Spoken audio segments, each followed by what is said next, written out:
The knock came at the wrong door. Caleb Mercer heard it and didn't move. Nobody knocked on his door. Nobody had knocked on his door in 18 years. He stood in the middle of his kitchen with a coffee cup halfway to his mouth and told himself it was the wind. Then it came again, 3 hard raps, deliberate and real, and he set the cup down slow because his hand had started to shake. When he opened the door, a woman stood in the rain holding a letter with his name on it. He had never written that letter. If this story already has you hooked, subscribe to our channel right now and drop the name of your city in the comments below. I want to see how far this story has traveled. The cattle needed feeding at 5 in the morning, same as always. Caleb Mercer didn't need an alarm. His body had learned the hour the way a fence post learns the ground, not by choice, but by pressure, applied long enough that it becomes permanent.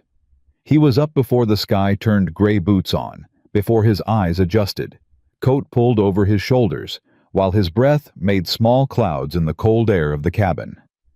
He didn't light the lamp right away. He hadn't bothered with that in years. There was nobody to light it for. 18 years was a long time to live the same day. He knew that. He wasn't a fool. He'd done the counting once, laid flat on his back one winter night, when the snow made the roof groan and the silence got so thick it had weight, and he'd worked out the number. 6,570 days, give or take. He stopped counting after that. Numbers made it worse. What he knew was this: the cattle came first, then the fences, then whatever was broken, which was always something. And then night came back down, and he slept, and the whole thing started over. He didn't eat breakfast most mornings, not a real one. Coffee sometimes, a piece of hardtack or leftover cornbread if he'd bothered to make it. Food was fuel. He'd stopped thinking of it as anything else. His neighbor Hector Reyes had ridden out 3 weeks ago with a pot of his wife's chili and set it on the table without asking. Caleb had let him in, let him sit, let him talk. Hector had said something about a church social in Clearwater, something about a widow named Mrs. Aldrich, who'd asked after Caleb specifically. Caleb had said, "Thank her for me." Hector had looked at him for a long moment. "She's a real nice woman, Caleb." "I'm sure she is. She makes a fine apple cake. Good for her." Hector had finished his coffee and ridden home. He hadn't come back since. People generally stopped coming back eventually. Caleb had made a kind of peace with that. He was out at the east fence line just past noon when the storm started coming in from the north. He could read weather the way some men read scripture, not because he wanted to, but because it kept him alive. The sky had gone the color of a bruise somewhere past the ridge, and the wind had that particular bite that meant serious business before dark. He'd started back toward the barn when he heard the wagon. He stopped walking. He wasn't expecting anyone. He never expected anyone. The road to Mercer Ridge broke off from the main trail 3 miles outside Clearwater, and nobody took it by accident. It was rutted and steep, and the rock face on the north side had claimed 2 wagon wheels that he knew of, both belonging to people who had enough sense not to try it twice. But there was a wagon coming up that road. He could hear it before he could see it, the creak of wood and the labored sound of a horse working harder than it wanted to. He stood and waited because there was nothing else to do. The wagon cleared the last rise and came into the flat yard in front of the cabin, and the horse stopped on its own sides, heaving, breath streaming. The driver was a man he didn't recognize, young with a hat pulled low and the look of someone who had been on the road since before dawn and wasn't happy about any of it. And there was a woman in the bed of the wagon. She was climbing down before the driver could offer a hand, which told Caleb something about her right away. She landed both feet on the ground and straightened up and looked directly at him, and she did not look the way he'd expected. He hadn't known what to expect, but not this. She was soaked through. Her coat was brown wool, and it had gone dark with rain. Her hair was coming loose from whatever arrangement it had started the day in, and there was mud on her boots up past the ankle. She was carrying a traveling bag in one hand and a folded piece of paper in the other, and her jaw was set in a way that meant she'd been holding something in for a long time. She walked toward him across the yard with the rain starting to come down in earnest now, and she looked at him the way a person looks at a landmark they've been told to find. She said, "Are you Caleb Mercer?" He said, "I am." She held out the paper. "Then I believe you sent for me." He didn't take it right away. He looked at her face first. She was young, much younger than him, with dark eyes that were tired but not beaten. There was something careful in the way she was holding herself, the kind of careful that comes from managing something fragile on the inside while keeping the outside steady. He took the paper. He unfolded it. He read it once. Then he read it again. It was a letter. His name was at the top, written in a hand he didn't recognize. Mr. Caleb Mercer, Mercer Ridge, Utah Territory. The body of the letter was 3 paragraphs direct, plain spoken, the kind of language a working man might use. It described a ranch. It described a life of hard labor with fair conditions. It said a man of honest character was seeking a wife capable of sharing that life, and that he had written to the Fairfield Domestic Agency in Chicago in hope of a suitable match. His name was signed at the bottom. He had never written this letter. He looked up at her. She was watching him read. She hadn't moved.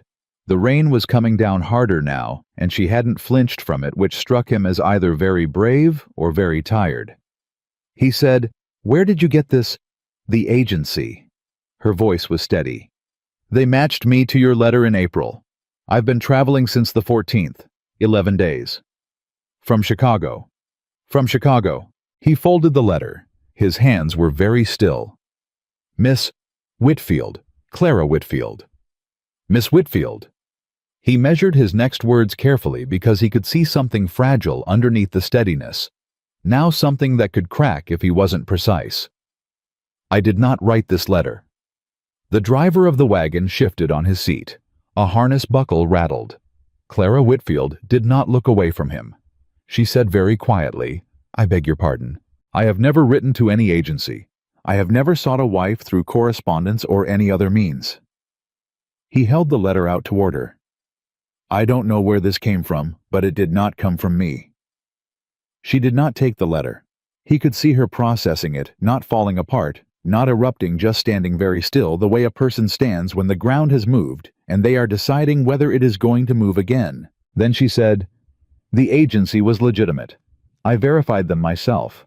I spoke to 3 women who had placed through them." "I don't doubt the agency."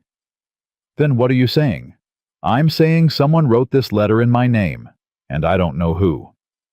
The driver cleared his throat. "I can't wait out the storm, mister. Got a delivery run to Clearwater." Caleb looked at the sky. The storm had made up its mind now. The clouds had gone from bruised to black in the time since the wagon had arrived, and the wind was picking up cold and hard from the north. He knew this kind of storm. It would be down hard within the hour and ugly through the night. He looked at Clara Whitfield. She was looking back at him with those careful, tired eyes, and what he saw in them was not panic. It was something closer to anger that had been turned very low, like a burner kept just hot enough to cook on, but not hot enough to boil over. She was furious. She was just doing it quietly. He said, "You can't travel in this." "I'm aware." "There's a room." He stopped. "A spare room."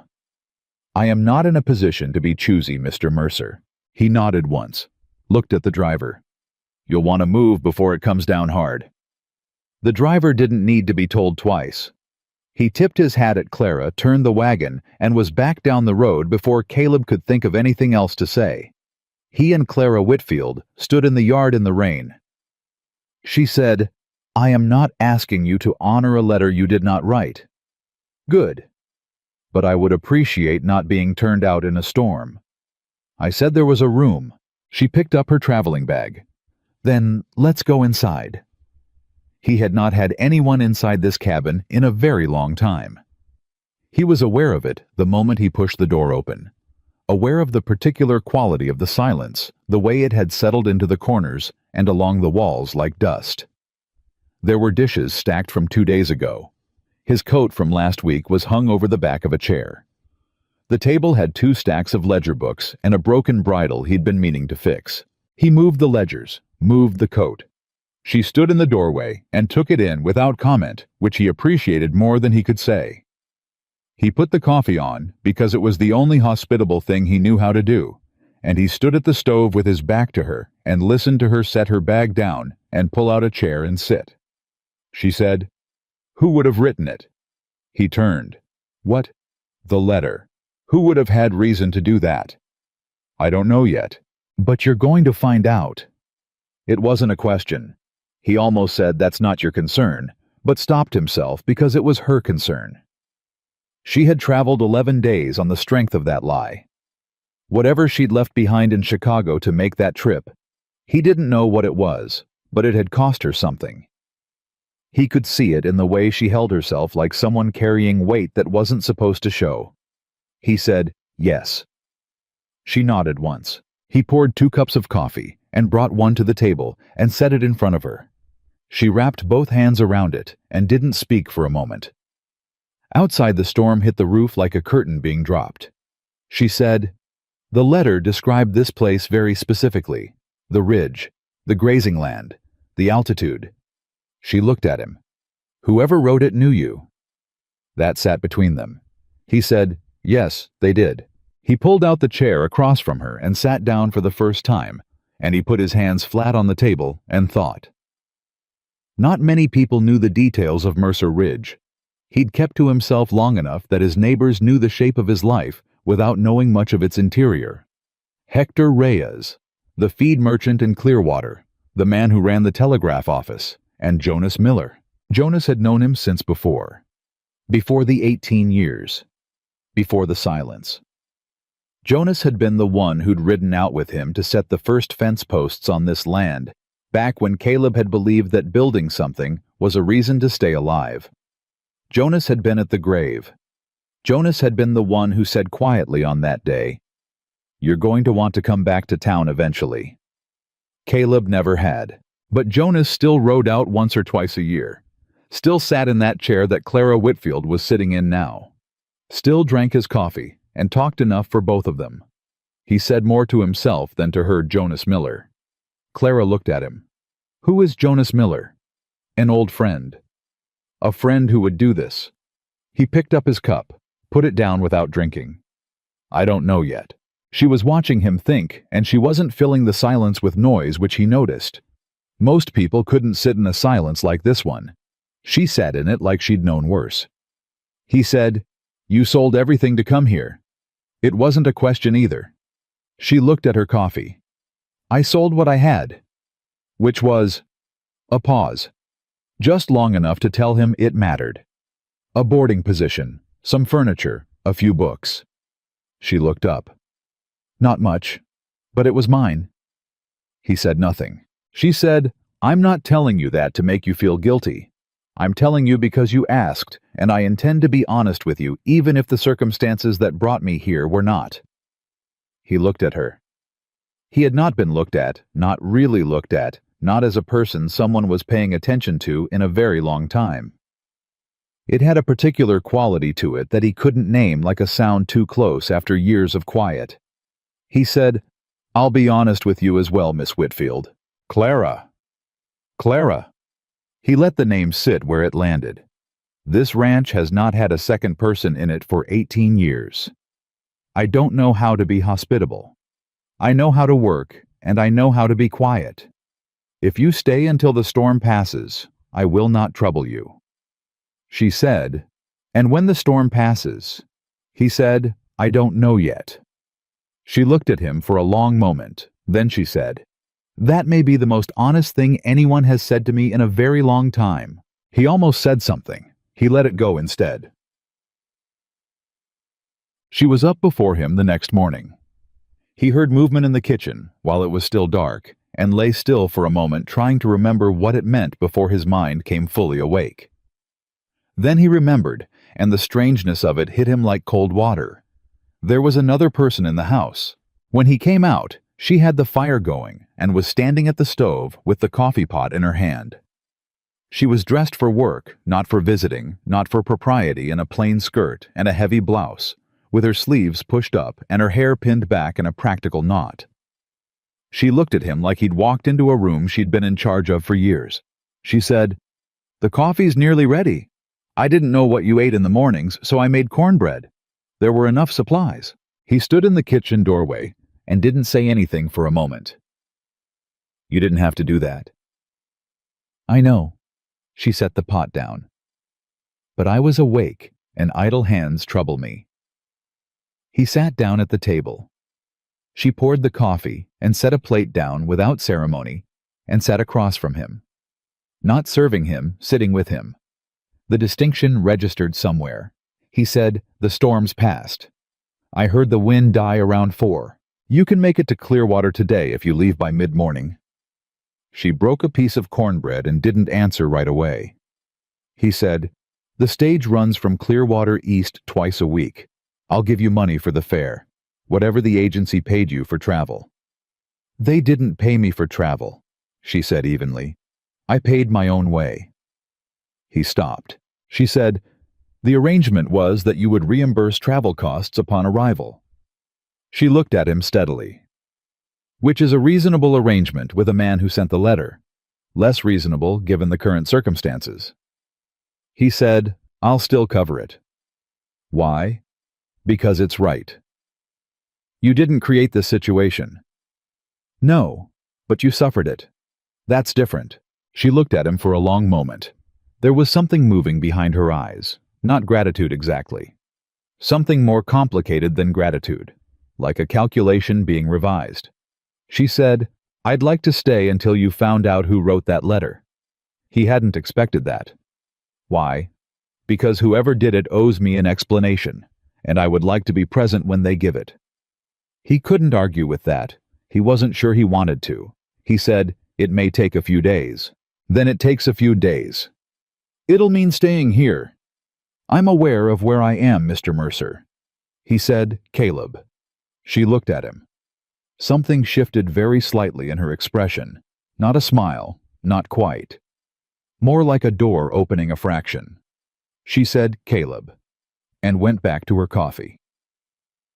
She was in the barn by the time he'd finished his second cup. He hadn't asked her to go there. He hadn't suggested it.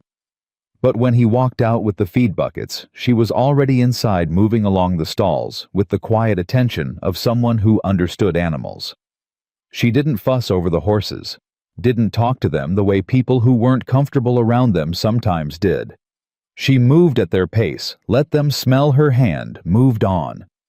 He watched her for a moment without speaking. She said without turning, "Your third stall has a horse favoring his right foreleg."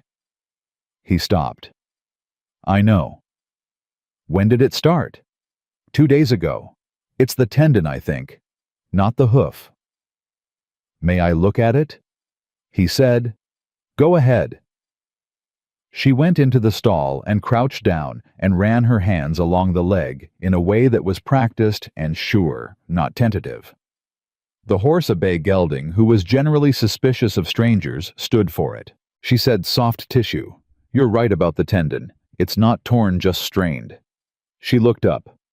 "Cold compress twice a day and keep him off hard ground for a week." He said, "You know horses." "My father ran a livery in Ohio for 20 years. She stood and stepped back out of the stall and looked at the gelding. "I grew up knowing horses before I knew much else." He said, "Ohio to Chicago to here." She said, "Life moves in directions you don't always choose." He picked up his feed buckets. "That's true." They worked the morning without talking much, and that was the second thing he noticed about her. She didn't treat silence as something that needed to be fixed. She filled the gaps with work instead of words, and the work she did was real.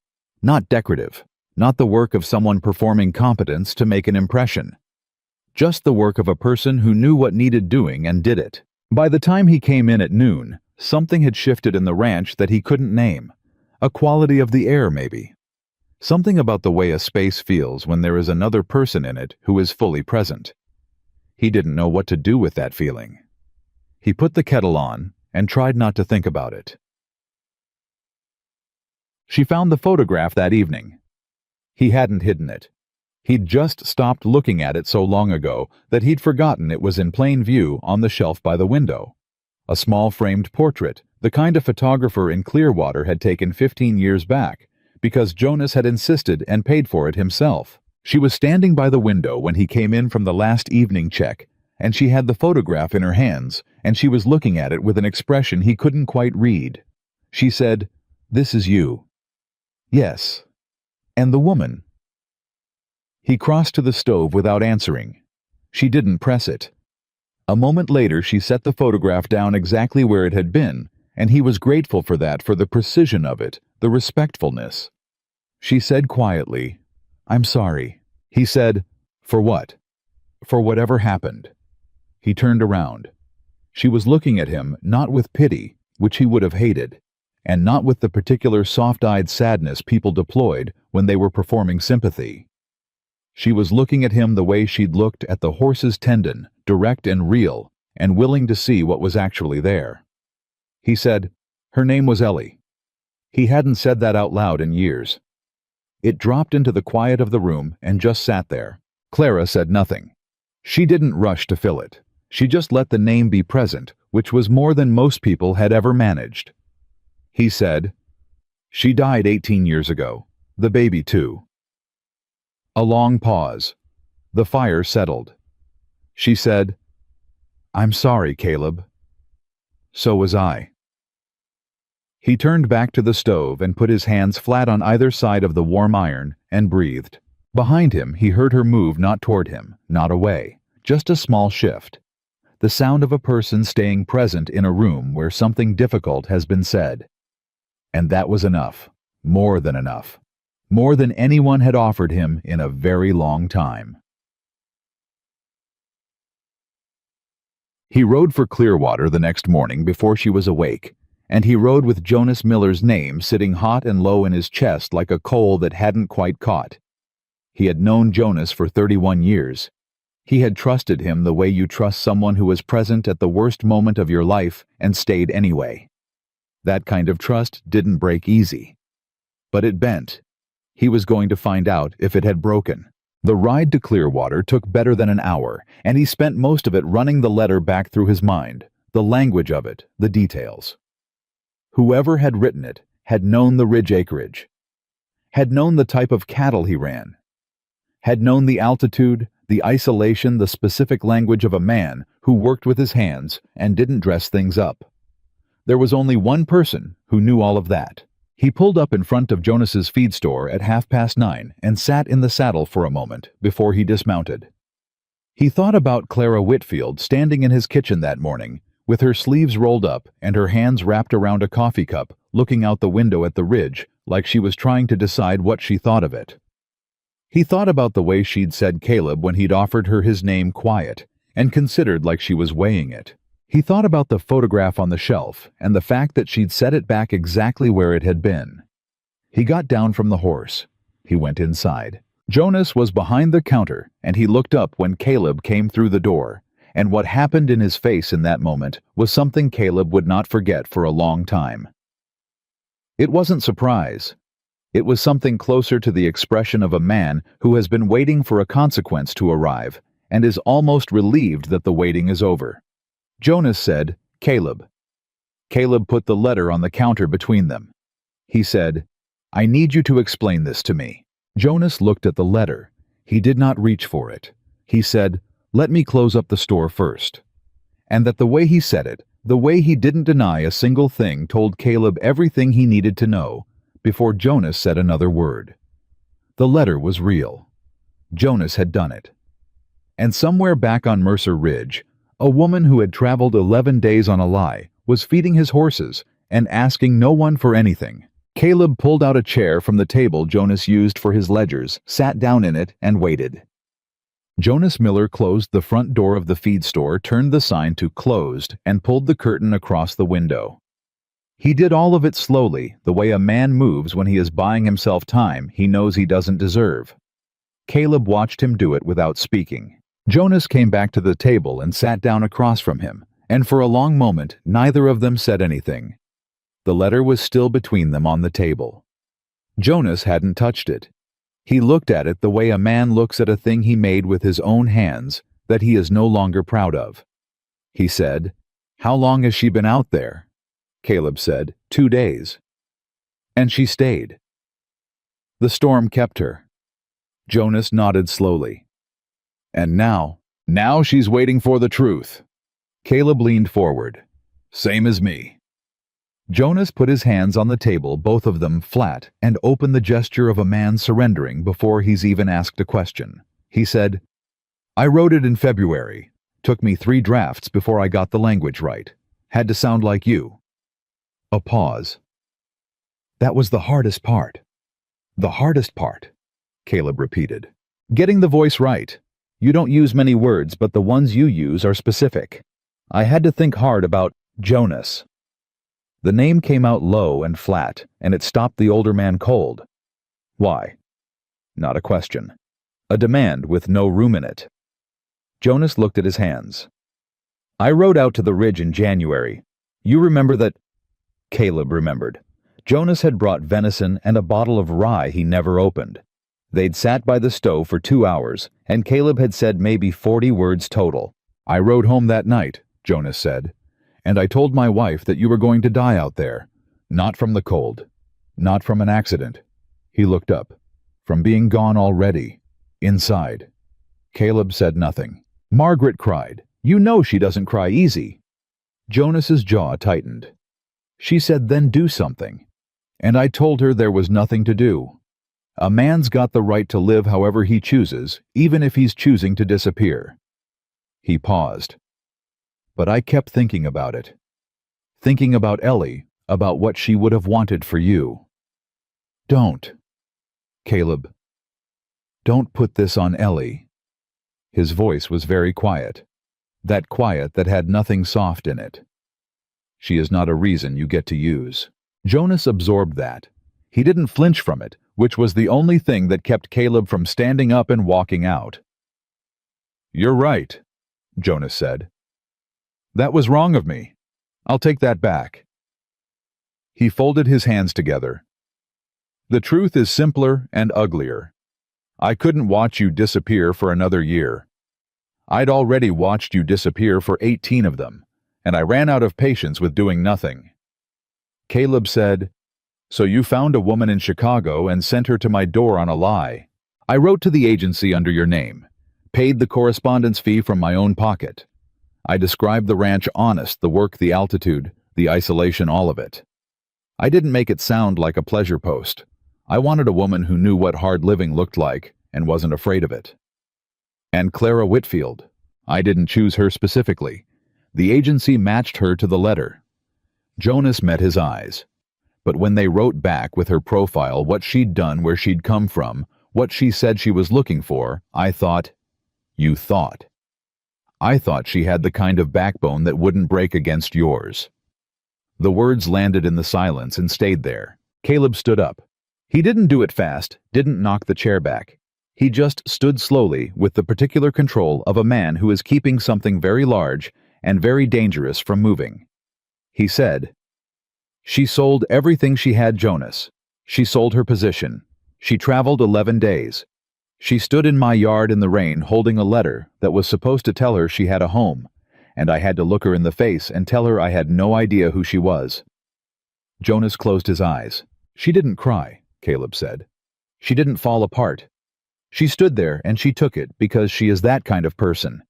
And you put her in that position. You did that." "I know." "I don't think you do." He picked up the letter from the table. "I don't think you let yourself know it, because if you had, you couldn't have sent it." Jonas didn't answer. There was nothing to answer with. Caleb folded the letter and put it in his coat pocket. He said, "She wants to be there when you explain yourself. You're going to ride out to the ridge with me." Jonas looked up. "Today. Today." They rode mostly in silence, which was not unusual between them, but the texture of this silence was different from anything they'd carried before. It had weight and edge. Caleb kept his horse a half-length ahead the whole way, which was not something he'd ever done with Jonas in 31 years, and Jonas didn't try to close the distance. They came up the road to the ranch just past noon, and Clara was on the roof. Caleb pulled up short. She was up there with a hammer and a handful of iron nails working at a section of the roof over the east side of the cabin, where 2 boards had split last winter, and he'd patched them badly, and meant to fix it properly ever since. She had her coat off despite the cold, working in her heavy blouse, with her sleeves still rolled, and she was driving nails with the clean, practiced efficiency of someone who had done it before. Jonas said behind him very quietly, "Good Lord." Caleb didn't say anything. He got down from his horse and watched her work for a moment. She hadn't heard them come up. The hammer was too loud. He said her name. She looked down, saw Jonas. Something shifted in her face. Not dramatic, not obvious, just a particular sharpening of attention. She drove one more nail. Then she came down the ladder with the hammer in her hand, and she stood in the yard and looked at Jonas Miller with the kind of stillness that is more unsettling than anger. She said, "You're Jonas." Jonas had gotten down from his horse. He was a big man 60s with a lined face and the hands of someone who'd worked hard his whole life. He looked at Clara Whitfield, and what crossed his expression was something Caleb had never seen on his face before. Shame. Genuine, uncomplicated shame. He said, "I am. And you're Miss Whitfield." "Clara." She held the hammer at her side. "Did you write the letter?" "Yes." "Did you sign Caleb's name to it?" "Yes." She looked at him for a long moment. "Why?" And Jonas told her. All of it the same as he'd told Caleb, but this time directed at her, which was harder. He didn't soften it. He didn't reach for justification more than once, and when he did, when he started a sentence with, "I only meant to Clara," made a small, precise gesture with her free hand, and he stopped. She said, "What you meant doesn't change what happened." "No," he said. "It doesn't. I left a job. I left the city where I knew people. I left the last connection I had to a life I had built from nothing." Her voice was even. Dangerously even. "I did all of that because I received a letter from a man who I believed had been honest with me about who he was and what he needed. And that letter was a lie." Jonas said, "Yes. So I want to be very precise with you, Mr. Miller." She took one step forward. "Was I a tool? Did you use me the way you'd use a fence post? Drive me in somewhere because you needed something to hold a line?" The question hung in the air between them. Jonas said, "That's not how I thought of it." "How did you think of it?" A long pause. "I thought of it as a chance, for both of you." "You didn't give me a chance," she said. "You made a decision for me and dressed it up as an opportunity. There's a difference." She let that land. A significant one. Caleb was watching her, and something was happening in his chest that he didn't have easy language for. She wasn't yelling. She wasn't crying. She was standing in the cold yard with a hammer in her hand, delivering the most precise accounting of a wrong he had ever heard. And she was doing it for herself, not to perform hurt, not to extract apology, but because she needed it to be said out loud by someone who was looking directly at the man who'd done it. Jonas said, "You're right. On all of it, I made a choice that wasn't mine to make." "Yes, you did. And I'm sorry, Miss Whitfield, genuinely. Whatever that's worth." She considered him for a moment longer. Then she said, "It's worth something. Not everything, but something." She turned and walked back toward the cabin door. At the threshold, she stopped without turning around. "I'll put coffee on. You can come in if you want." She went inside. Jonas and Caleb stood in the yard. Jonas said very quietly, "She's remarkable." Caleb said, "She is." "Caleb, don't." He started toward the cabin. "Come inside. Drink the coffee she made, and then go home to Margaret and tell her what you did." Jonas followed him without another word. The three of them sat around the table, and it was one of the stranger hours Caleb had spent in recent memory, which was saying something given recent memory. Jonas drank his coffee and answered the questions Clara put to him, and she put them carefully, one at a time, like a person working through a problem they intend to fully understand. She asked how he'd found the agency. He told her a notice in a Chicago paper that had come through the Clearwater post office addressed to someone else left unclaimed for a month. She asked what he'd said about her, what the agency had told him when they responded. He reached into his coat and produced a folded paper, the agency's reply letter, and set it on the table in front of her. She read it without expression.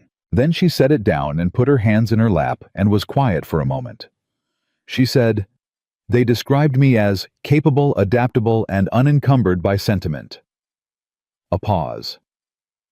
"I'm not sure whether to be flattered or insulted." Jonas said, "I thought it sounded like someone worth knowing." She looked at him. "Did you?" The encumbered by sentiment part is a compliment in my experience.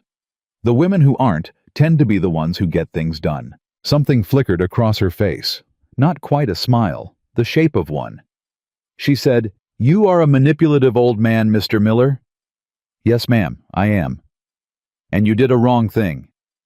"Yes, ma'am, I did. But I am not going to pretend," she said carefully, "that I understand nothing of what drove you to do it." She glanced at Caleb, brief, precise, and then back to Jonas. "That doesn't excuse it. I want to be clear. But I am not a woman who ignores the whole of a thing in order to condemn a part of it." Jonas looked at her with something that might have been relief, if relief could be mixed equally with guilt. He finished his coffee. He stood up. He said to Caleb, "I'll do whatever you need me to do to make this right. If there are costs she's owed." "We'll talk about that," Caleb said. "I mean it." "I know you do." He walked Jonas to the door. "Go home." Jonas went. Caleb stood in the doorway and watched him ride down the road until the sound of the hooves faded.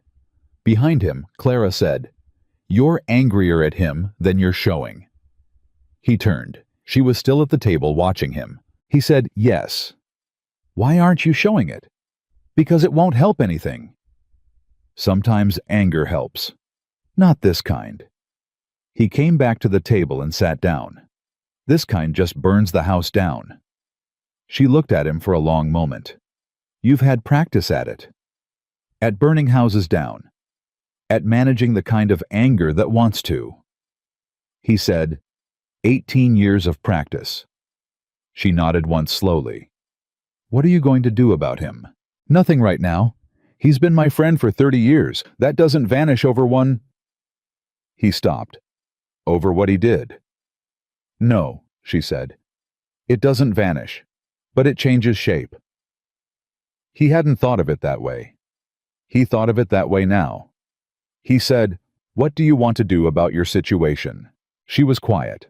Outside, the wind moved across the ridge. Not the storm wind, just the ordinary cold wind that lived up here most of the year, the kind that Caleb had stopped hearing a long time ago. She said, "I want to think about it." "That's fair." "I don't want to make a decision based on the immediate feeling of it. I've done that before. It doesn't work well." He said, "You can stay as long as you need." She looked at him. "You keep saying that." "Because I keep meaning it." A pause. "Caleb?" She said his name the same way she had that first morning weighted measured. "I am not going to be a burden to you." "You're not." "I'm also not going to be a pity case. I didn't come here to be rescued." "I know." "Then what am I doing here?" He said honestly, "I don't know yet, but I don't think the answer is nothing." She looked at him for a long time, with those careful dark eyes that had started the trip tired and were now something else still tired, but sharpening toward something. She said, "That may be the second most honest thing you've said to me." He said, "What was the first?" She almost smiled. "When you said you didn't know how to be hospitable." He said, "That's still true. I noticed." She stood and started to clear the cups from the table, moving around the kitchen with the same easy economy she brought to everything. "But you made the coffee, both mornings, without being asked." He didn't say anything. She said, not looking at him, "That counts for something." She stayed. Not because the storm came back and not because he asked her to. She stayed because she made the decision to stay, and she told him so directly the evening of the second day after Jonas's visit. She said, "I've decided not to leave yet. I want you to know that's my choice. I'm not waiting on permission, and I'm not waiting on circumstances." He said, "All right." "All right," she repeated as if testing the word. "Is that it?" What else do you want me to say? I don't know. Most people say more than they mean. I try to only say what I mean. She looked at him. I know. I've noticed. A pause. It's unusual. Is it a problem? No, she said slowly. No, it's not a problem at all. She took the barn that week, not because he assigned it to her, he hadn't, but because she looked at what needed doing and did it. She reorganized the tack, cleaned the stall drainage properly, which he had done wrong for years without knowing it. She put the gelding on the cold compress schedule she'd prescribed and didn't ask him to check her work. He checked it anyway privately, and it was right. He started finding things done that he hadn't asked anyone to do and hadn't expected to find done. The broken bridle from the kitchen table was repaired and hung in the barn. The winter stock records, which he'd left in disarray since November, were organized into a ledger with her handwriting neat and direct, no flourish, noting what he'd missed. He stood in the barn with the ledger in his hands and didn't know what to do with what he was feeling. He said when he found her at the evening feed, "You didn't have to do the records." She said, "They were wrong. It would have cost you in spring." "I know they were wrong. I meant—" He stopped. "Thank you." She looked at him over the back of the bay mare. "You're welcome." He stood there a moment longer than was necessary. She said, "Was there something else?" He said no, and went inside and stood in the kitchen with his hands on the stove and thought about a word he hadn't said in a very long time, "thank you," and how it had come out of his mouth just now with none of the awkwardness he'd expected. Just the word. Clean and real. He put water on for supper and tried to remember what Ellie had looked like at the stove. He could still see it, the shape of her, the way she'd hummed sometimes without knowing she was doing it. The memory was there, same as always. What was different was that it wasn't the only thing in the room. On the fifth night, the temperature dropped hard. He was up at 2 a.m. because the cattle were moving wrong. He could hear it through the wall, and he pulled on his boots and coat without lighting a lamp. He was halfway to the barn when he realized the light was already on inside it. She was there. Had been there by the look of it for the better part of an hour. She'd found the heifer that was in early distress, the youngest one in the herd, and she was crouched in the stall with her hands steady and her voice low, keeping the animal calm. He crouched down beside her without a word. She said without looking at him, "She started about an hour ago. I heard her from the house." "You heard her?" "I sleep light." He looked at the heifer. The situation was manageable but needed watching. He said, "You should have come and woken me." "I had it." "I know you had it." He looked at her profile in the lantern light, the focused set of her mouth, the way her hands moved without hesitation. "That's not what I meant." She glanced at him, just briefly. "What did you mean?" He said, "You don't have to do everything alone." Something changed in her face. Very small. Like a muscle that had been held tight for a very long time, just released slightly. She turned back to the heifer and didn't say anything for a long moment. Then she said, "That's a complicated thing to hear." "I know." "You don't know the half of it," she said quietly. "But all right." They stayed in the barn until nearly 4, and the heifer came through it fine, and neither of them spoke much, and the silence between them was the most different it had been yet. Not hostile, not cautious, just shared. When they came back inside, she made the coffee because it was nearly morning anyway, and they sat at the table in the pre-dawn quiet, and he looked at the woman across from him. This woman who had arrived on a lie and stayed on her own terms and fixed his ledger and his roof and his sick horse without asking a single thing in return, and thought about what Jonas had said. "I thought she had the kind of backbone that wouldn't break against yours." He hadn't wanted to give Jonas any part of being right. He was beginning to think Jonas might be right anyway. She was looking at her coffee. She said, "I got a letter today. Before you ask, from the stage driver, not the agency." He passed it along. She reached into her blouse pocket and set a folded envelope on the table. "From a woman I knew in Chicago. She's heard there's some trouble with the agency. Complaints from women who paid into the correspondence system and didn't receive what was promised." He looked at the letter. What kind of trouble? She didn't say specifically. Clara looked up at him. But she said I should be careful. And she said I should write back with my current address. A pause. He said, What address did you give? She met his eyes, quiet, level. She said, I haven't answered yet. He looked at her across the table in the gray pre-dawn light, and the coffee steamed between them, and outside the ridge wind ran cold along the east wall of the cabin, and neither of them said the thing that was sitting right there in the middle of the room. But it was there. It had been there, if he was honest with himself, since the morning she'd set the photograph back in exactly the right place on the shelf. He said, When you're ready to answer it, let me know. She said, Why? He said, Because whatever address you give, you should think carefully about it. She held his gaze for a long moment. I know, she said softly, and drank her coffee. Clara answered the letter from Chicago on a Tuesday. She didn't tell Caleb she was doing it until it was already written, folded, and sealed. She set it on the table in front of him at breakfast and said, I'm sending this with the stage driver today. I wanted you to see it before I did. He looked at the envelope. His address was on it, the Ranch Mercer Ridge, Utah Territory, written in her clean, unadorned hand. He said, You used this address. I did. He looked up at her. She said, I'm not declaring anything by it. I needed an address to put down, and this is where I am. A pause. But I wanted you to see it, because you told me to think carefully about it, and I did. He picked up his coffee. What does the letter say? That I arrived safely, that I'm at a working ranch, that the situation was not what it appeared to be when I left Chicago, but that I am not in danger. She sat down across from him.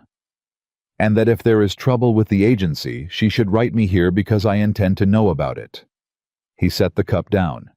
What kind of trouble are you expecting? I don't know yet, but my friend Ellen doesn't use the word trouble lightly. She said women who paid into the correspondence system didn't receive what was promised. Clara folded her hands on the table. I was one of those women. I paid a registration fee and a correspondence fee. The agency kept both. How much? She told him. It was not a small amount. Not for a woman working a boarding position in Chicago. He said nothing for a moment. Then, I'll cover it. You will not. Clara. Caleb. Her voice was firm and level. We have had this conversation. I am not a debt you owe. It's not about debt. Then what is it about? He said. It's about the fact that the money is gone because of something that started with my name. My name on a letter I didn't write to an agency that apparently took money from women and didn't deliver what they promised. He held her gaze. That's connected enough that I'm not going to sit across from you and pretend otherwise. She was quiet for a moment. He could see her working through it, the part of her that refused charity, battling the part that was honest enough to recognize a reasonable argument when it was made. She said, I'll let you cover the agency fees, nothing else. Fair. And I want it noted that I find this entire arrangement uncomfortable. Noted? She picked up the envelope and stood. I'm riding to Clearwater to post it myself. I won't ask you to do it. I'll ride with you. She stopped. That's not necessary. I know. He stood up. I'll saddle the horses. She looked at him for a moment, with an expression he was beginning to know, the one where she was recalibrating something, adjusting to a version of him that kept being slightly different from the version she'd prepared for. She said, All right.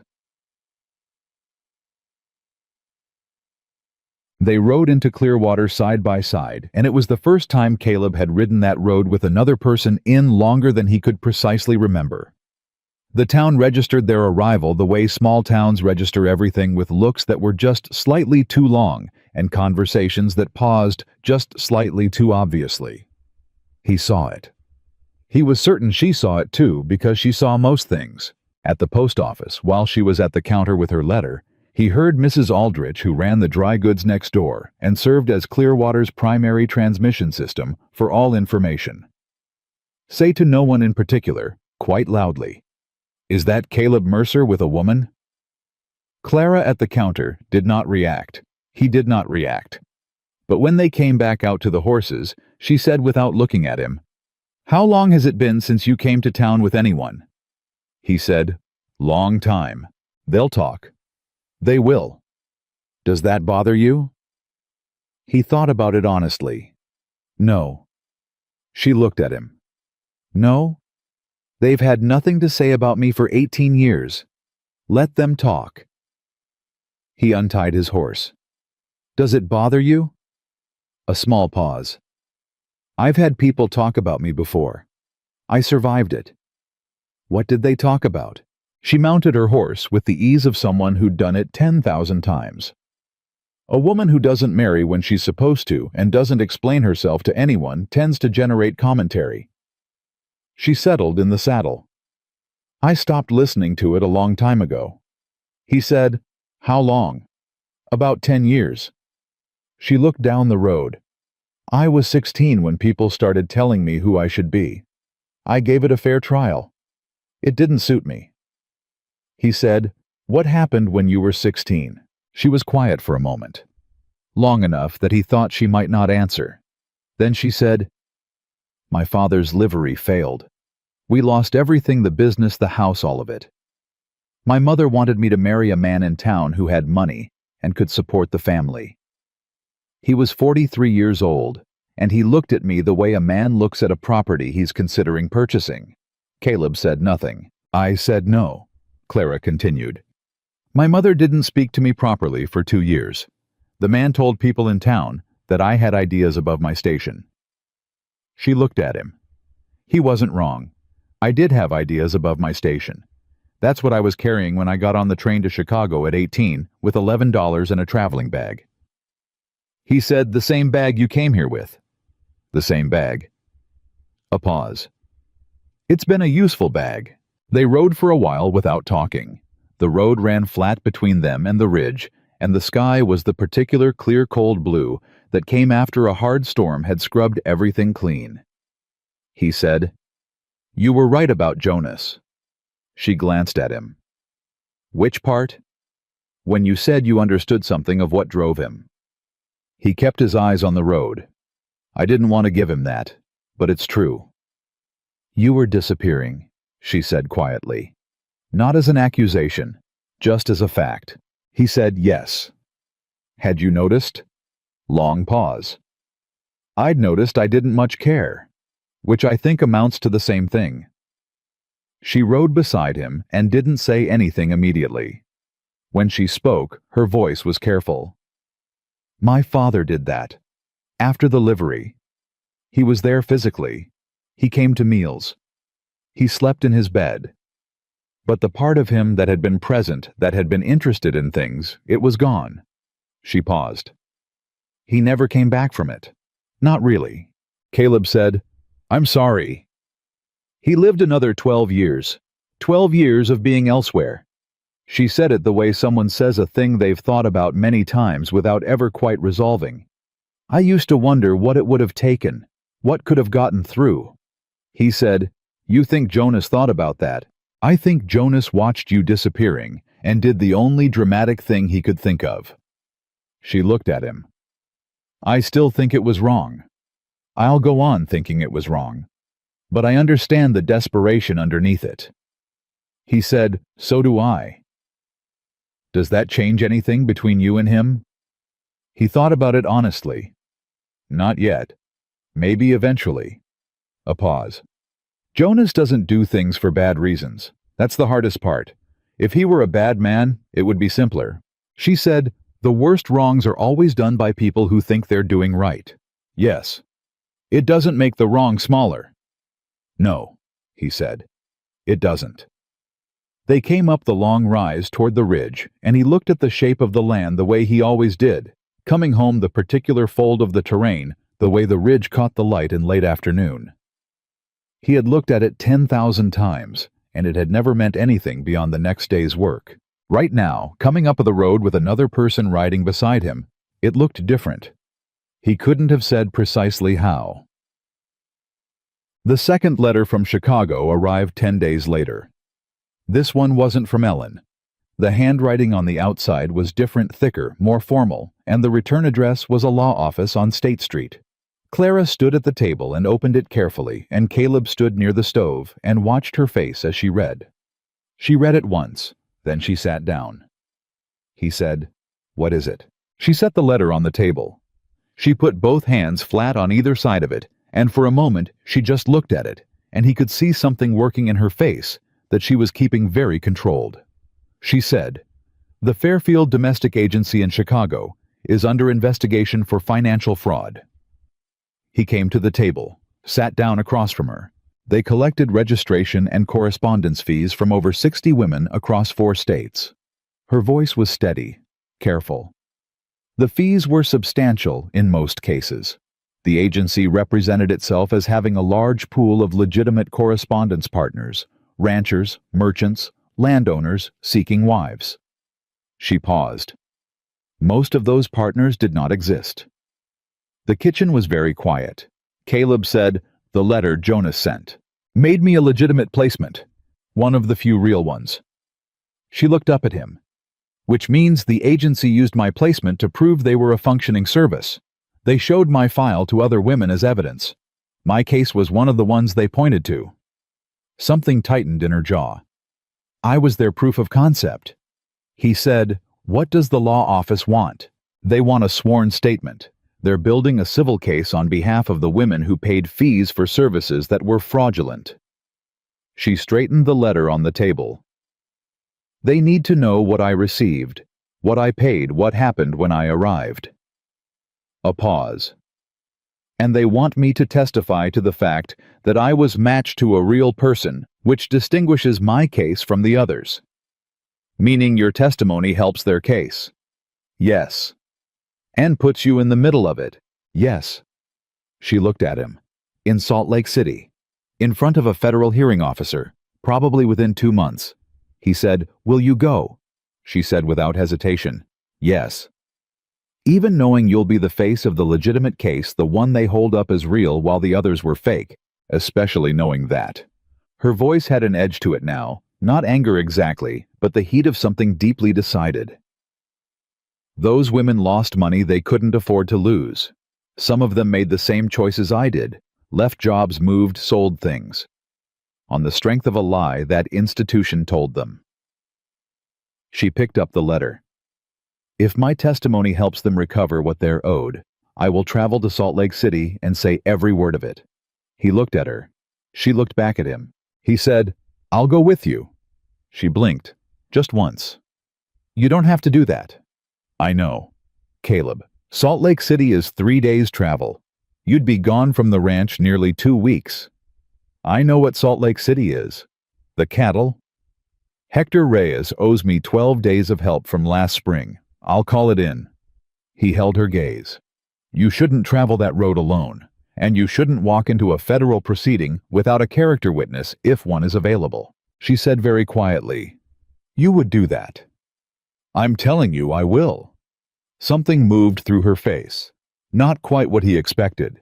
Not relief or gratitude, something more complicated, something that looked almost like it cost her something to receive. She said, "You barely know me." He said, "I know enough." She looked down at the letter. Her hands flat on the table were very still. She said, "People don't usually—" She stopped. He waited. "People don't usually do things like that," she said finally, "without wanting something in return."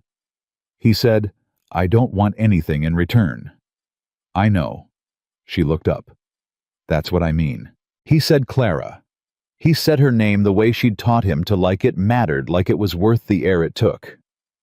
"Whatever brought you here, the lie Jonas told the storm, all of it, you have worked this ranch for 10 days without being asked. Fixed things I'd left broken for years, and sat up at 2 in the morning with a sick heifer like it was your own animal." He paused. "You think I don't notice that?" She said nothing. "I notice it," he said. "Every day." She was looking at him with an expression he hadn't seen on her before. Not the careful steadiness. Something underneath that, something more unguarded and more real. She said, "You are not at all what I expected." He said, What did you expect? The letter described a lonely rancher. A small pause. I expected lonely. I was. I know, but lonely doesn't mean... She searched for the word. Empty. He said, I was getting there. Maybe? She folded the letter slowly. But there's still something here. There was always something here. I could tell on the first day. He said, What told you? She said the photograph. You kept it where you'd see it every day. A man who was truly gone inside would have put it away. She looked at him. You kept it out. That means some part of you still believed you deserved to remember. The kitchen was so quiet. He could hear the fire breathe. He said, That's a significant thing to read from a photograph. I read people quickly. It's a survival skill. A pause. I had to learn it early. He said, when you were 16. Before that even. She stood and went to put the kettle on, moving around his kitchen, with the ease of someone who has been somewhere long enough to know where things are kept. My father was a good man when things went well. When things went badly, he became someone else. I learned to read the difference fast. He said, Were you afraid of him? Sometimes. She said it plainly without drama. Not often. Mostly I was just alert, watching for which version of him I was dealing with. She turned to face him. It made me good at reading rooms. And people. He said, What do you read in this room? She looked at him for a long, steady moment. She said, A man who is more present than he was 2 weeks ago. He said, Is that good? She said, Yes, Caleb. That's very good. That night, he lay awake for a long time. He was not given to introspection, had trained himself out of it years ago, because introspection in an empty house at 2 a.m. was a specific kind of torture he'd learned to avoid. He thought about work instead. What needed doing? What was broken? What would cost him in spring if he didn't address it now?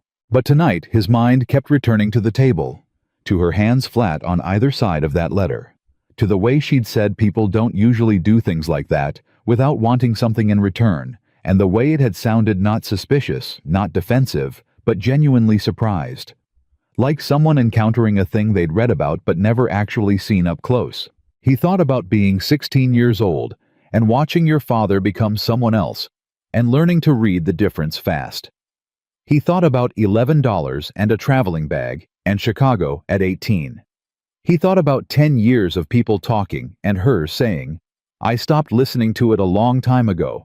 The same way you say a thing that hurt you once, but has become simply the way things are. She had survived a very long time on her own by being excellent at everything she did and never needing anyone to do it with her. He understood that more than he could say. He had been doing the same thing for 18 years, just in a different direction. She had run toward things, built things, moved toward noise and life. He had run away from all of it and called it surviving. He thought about what she'd said. You kept the photograph out. That means some part of you still believed you deserved to remember. He had not thought of it that way. He had thought of keeping the photograph as a kind of punishment, a reminder of what he'd lost and why he had no right to want anything else. He had looked at it in the mornings, sometimes, not every morning, but sometimes, and felt the weight of it, and then gone out to feed the cattle, because the cattle didn't require him to feel anything at all. He had not thought of it as believing he deserved to remember. He lay in the dark and thought about that, reframing the way you hold an object and turn it in your hand, and suddenly the light hits it differently, and it is not what you thought it was. He was still awake at midnight when he heard her moving in the spare room. Not loudly, she was quiet even in sleep, quiet in the way of someone accustomed to not taking up too much space. But he heard the particular sound of someone turning, and then stillness again, and then after a long pause a sound that stopped him cold. She was crying, not loudly, not with the full-throated abandon of someone letting it out. Quietly, precisely the way she did everything, controlled even in this, as if she had learned that grief, like anger, needed to be managed carefully, or it would cost you something you couldn't afford. He lay very still and did not move because he understood instinctively that going to the door would be the wrong thing. She had not chosen to show him this. She was not showing it to anyone. She was doing it alone in the dark, this thing she hadn't let herself do in the days of confronting Jonas, and reading legal letters, and making decisions about testimony, and federal hearings, and Salt Lake City. She had held all of it steady through all of that, and now in the dark alone, she was setting it down for just a little while. He lay still and let her. After a while, the sound stopped. A long stretch of silence. Then the quiet, particular stillness of sleep. He looked at the ceiling in the dark for another hour. He thought she held it together every minute I could see her. He thought, I know that specific kind of exhausted. He thought I should have known she was carrying more than she was showing. He thought I should have asked. He hadn't asked. He'd been so careful about not pressing, about giving her the space he himself had always needed, that he'd mistaken her steadiness for the absence of weight. She wasn't weightless. She was just extremely good at carrying. He made a decision in the dark without dramatics. He made it the way he made most decisions, quietly, practically, with the clear-eyed recognition that something needed doing, and he was the one in a position to do it. He was going to make it easier for her to put some of it down. He didn't know exactly what that looked like. He had 18 years of rust on the machinery of caring for another person. But he knew the first step in the morning he was going to ask how she was. Not how the horses were, not what she'd found wrong with the fence line, not whether she'd heard back from Ellen in Chicago. How she was. And he was going to mean it. She was at the stove when he came out in the morning, same as every morning. She had the coffee ready, and her sleeves rolled, and her hair done in the practical knot, and she turned when she heard him and said, "Good morning," the way she always did, clean and direct and fully composed. He said, "Good morning." He sat down. He looked at her. She set the coffee in front of him and started to turn back to the stove. He said, "Clara." She turned. Something's in his voice had registered something different from the usual morning. He said, "How are you?" Not the routine greeting. The real question. And she could hear the difference because she read people fast, and she read him faster than most. He saw her face change just slightly, just at the edges. And then she held very still for a moment, the way a person holds still when they are deciding whether to let something in. She said, "I'm all right." He said, "I know you were up last night." A pause. Brief. She said, "I'm sorry if I woke you." "You didn't." He held her gaze. "I was already awake." He let a moment pass. "You don't have to be all right, Clara. Not in here." Her hands, she was holding a dish towel, tightened slightly and then released. She said, "I have been managing difficult situations for a long time. It's a hard habit to set down." "I know," he said. "So have I." She looked at him. He looked back. Outside, the ridge wind ran across the east wall, same as it always did, same as it had for 18 years of him being the only person inside this cabin to hear it. She sat down across from him. She said, "I thought I knew what I was walking into when I got on that train. I thought I had prepared for every version of how this might go." A pause. "I hadn't prepared for any of the versions that actually happened." He said, "Which version bothers you most?" She thought about it. "The one where I realize I'm not sure what I am here." Her voice was honest and quiet. "Not a wife, not a guest, not exactly an employee, not a charity case, I won't be that." She looked at her coffee. "I've been very good at knowing my position in a room. It's how I've stayed safe. And right now, I don't know my position." He said, "Does it have to be a fixed position?" She looked up. He said, "You don't have to be a category, Clara. You're a person who is here. That's enough for right now." She was very quiet. He said, "Unless the uncertainty is costing you too much. If it is, tell me. We'll figure out what's practical." She said, "It's not the uncertainty." A pause. "It's that I'm afraid of what I want." He didn't push. He didn't ask. He just waited because she had earned the right to say it in her own time, or not at all. She said very quietly, "I want to stay." Not as an announcement, not as a request. Just the truth of it said out loud, finally, in a voice that was steadier than it had any right to be given what it was costing her to say. He looked at her across the table. He said, "Then stay." She said, "Just like that." Just like that. She made a small sound. Not a laugh. Not quite. But something that was the shape of one, and something in it broke a little, and she looked down at the table for a moment with her jaw tight, holding the rest of it in. He let her. After a moment she looked up. Her eyes were dry, but something in them was different, clearer. Like weather that has changed but not passed. She said, "There is still the matter of Chicago." "There is. And the hearing in Salt Lake City." "We'll go.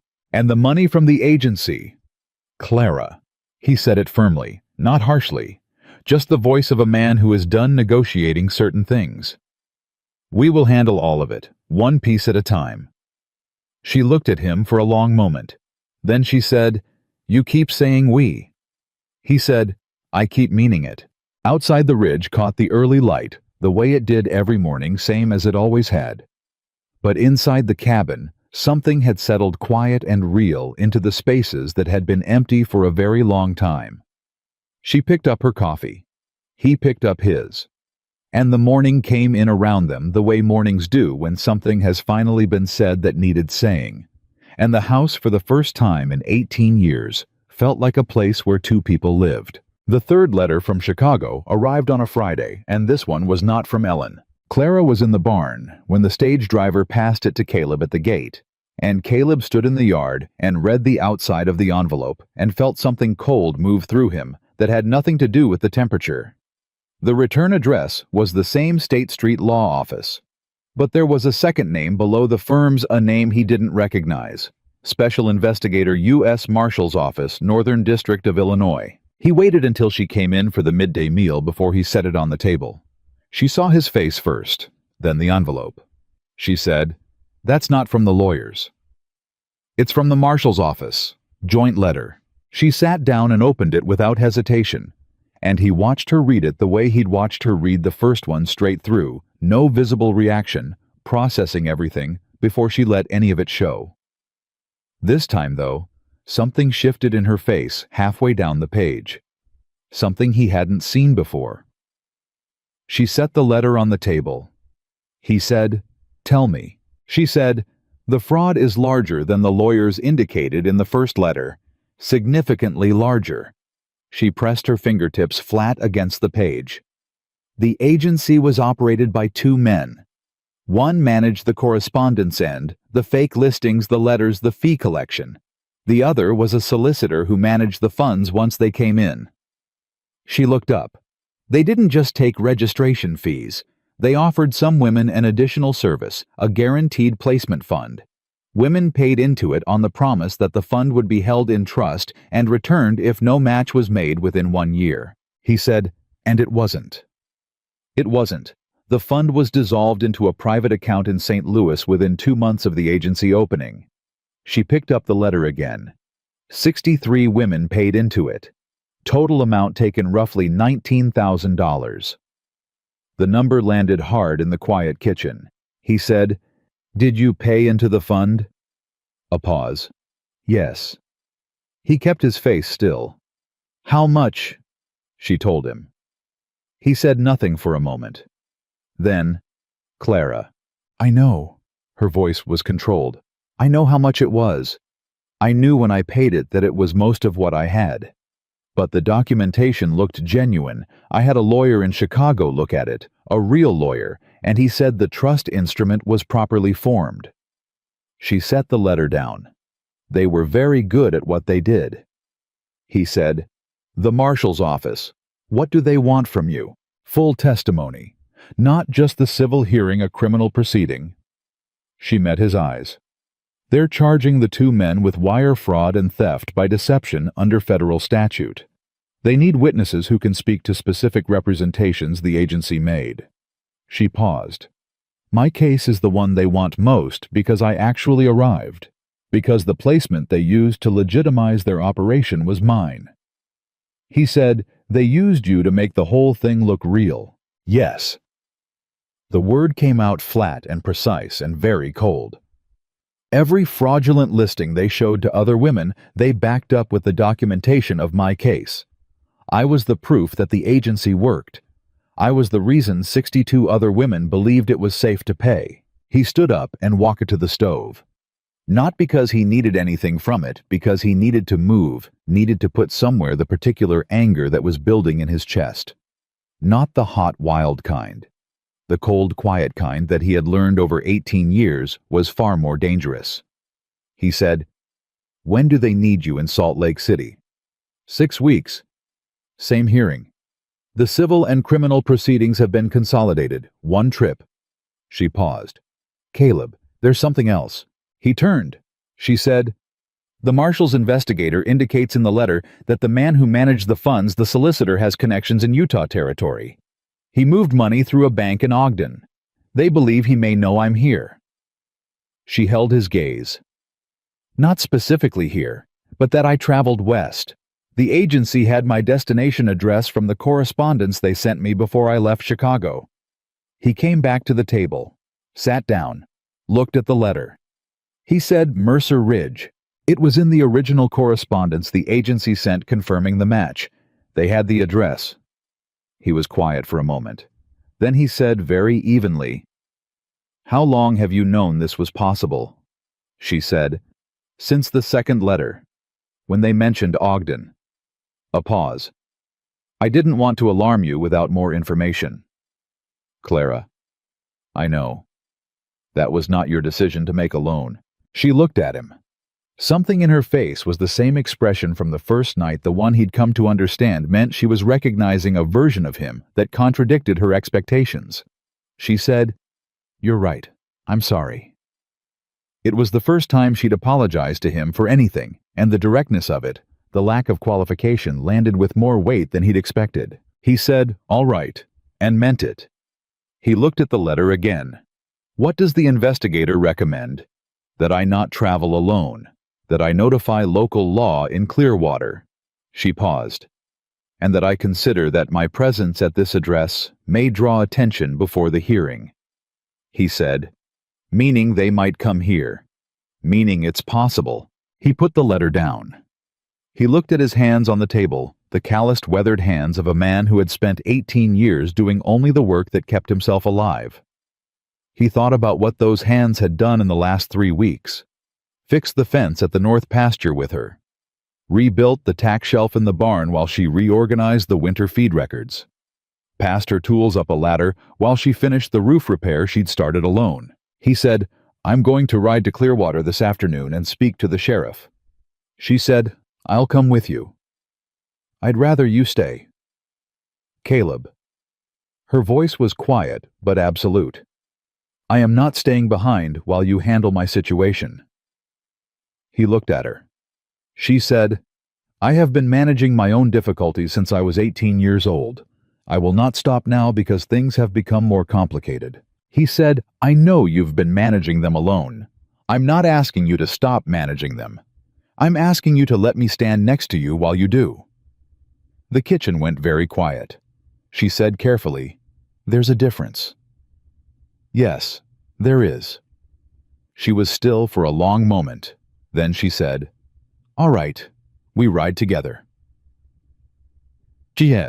Sheriff Tom Pratt had been in Clearwater for 11 years and had the particular manner of a man who had seen enough trouble to stop being surprised by it without quite becoming indifferent to it.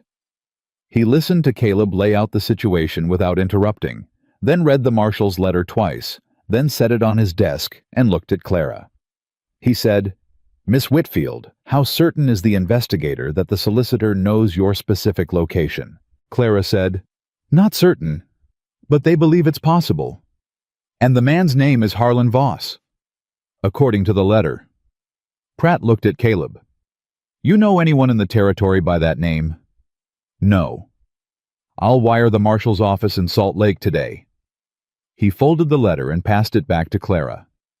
"In the meantime, you're out on Mercer Ridge, which is 3 miles off the main road and not easily found by someone who doesn't know the country." He looked at Caleb. "You armed out there?" Caleb said, "I have a rifle and a shotgun." "Know how to use them?" "Yes."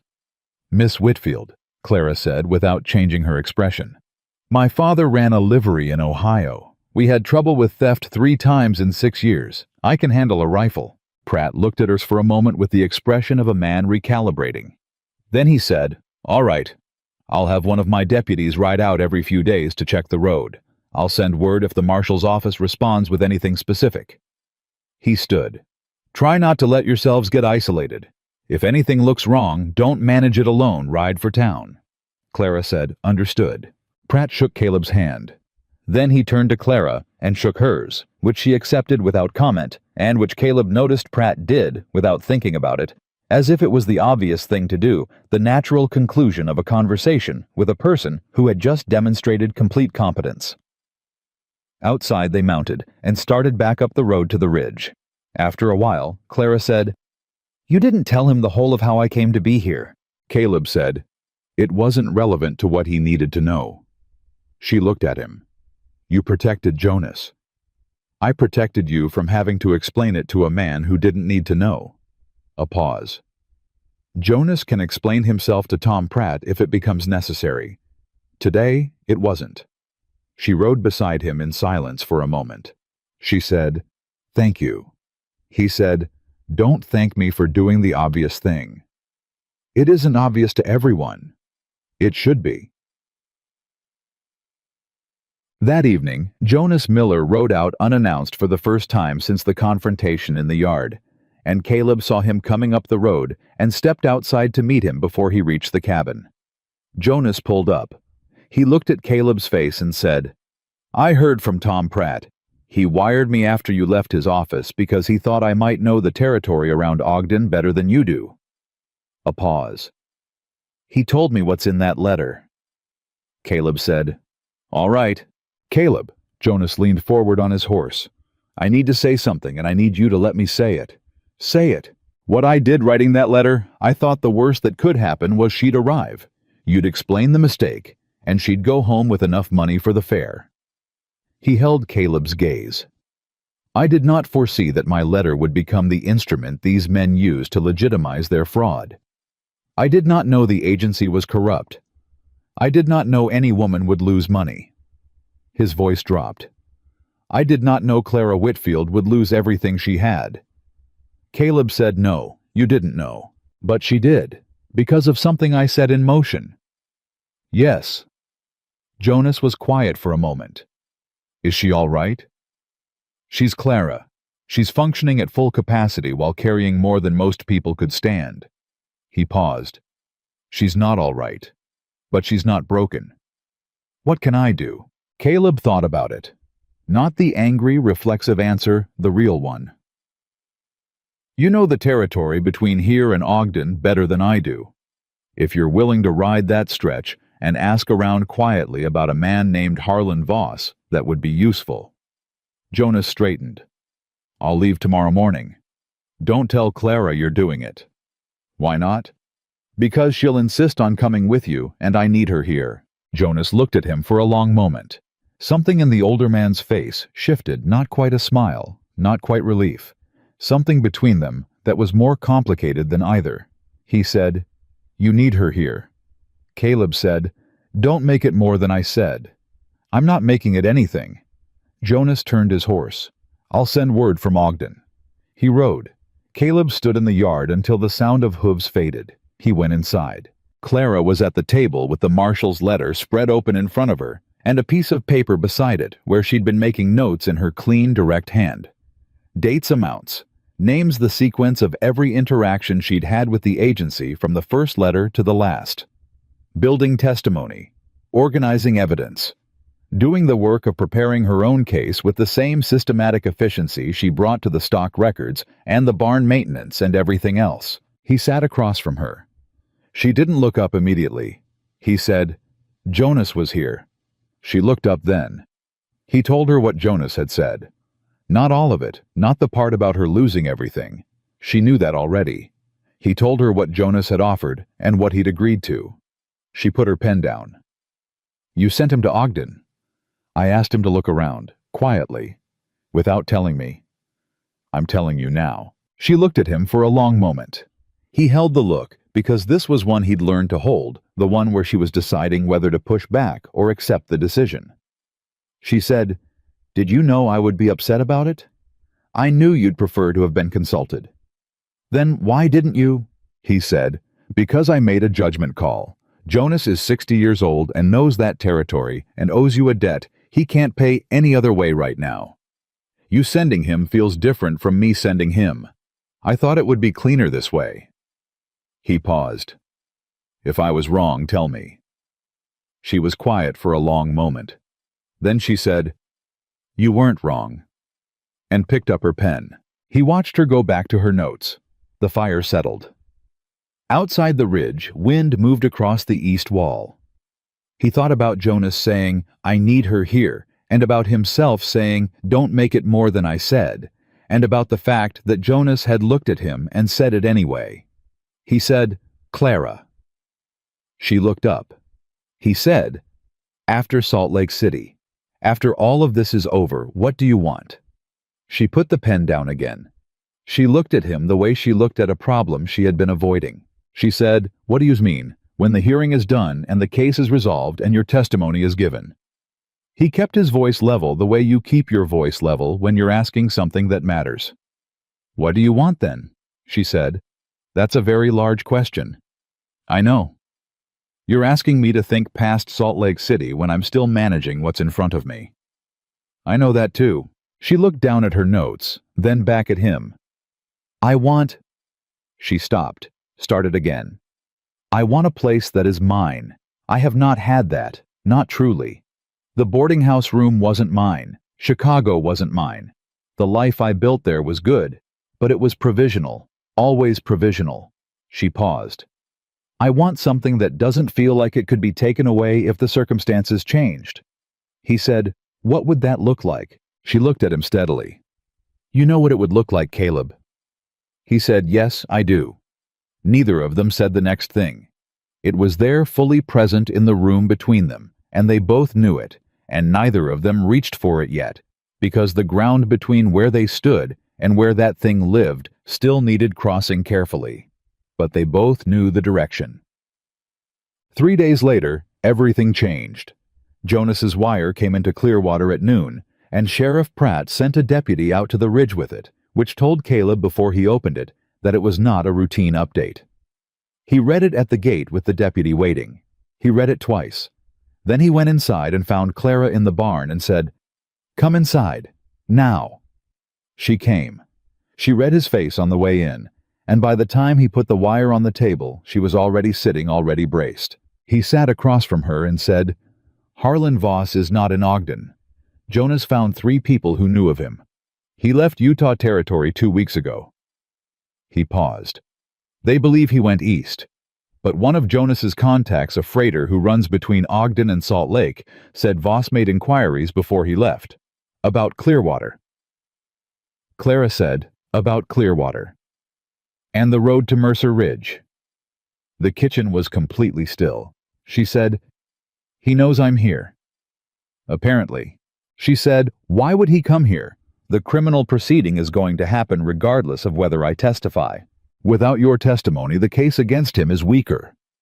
The other women can speak to what they were promised and what they paid. But you're the one who actually traveled. You're the one the agency used as proof their service was real. Your testimony ties their fraud to their correspondence operation in a way the others can't. He held her gaze. If you don't testify, their lawyer argues there was no fraudulent intent, just mismanagement. She said, He's coming here to threaten me, or to offer you money to withdraw from the proceedings. Or both. Or both. He agreed. She was quiet for a moment. He watched her face do the thing it did, go very still and very focused. The anger folded down into something cooler and more useful. She said, Then we don't wait for him to come to us. He said, What do you mean? I mean, we ride to Salt Lake City now, not in 6 weeks, now. She looked at him with absolute clarity. If Voss is moving toward us, the safest place for me is in front of a federal hearing officer with the marshal's investigators already assembled. He can't threaten what he can't reach. He said, The hearing isn't scheduled. I'll request an emergency deposition. The letter from the marshal's investigator included his direct contact at the Salt Lake office. She stood. If they have enough to charge Voss federally, they'll want my deposition immediately. They won't make me wait 6 weeks if I tell them Voss is heading this direction. He stood.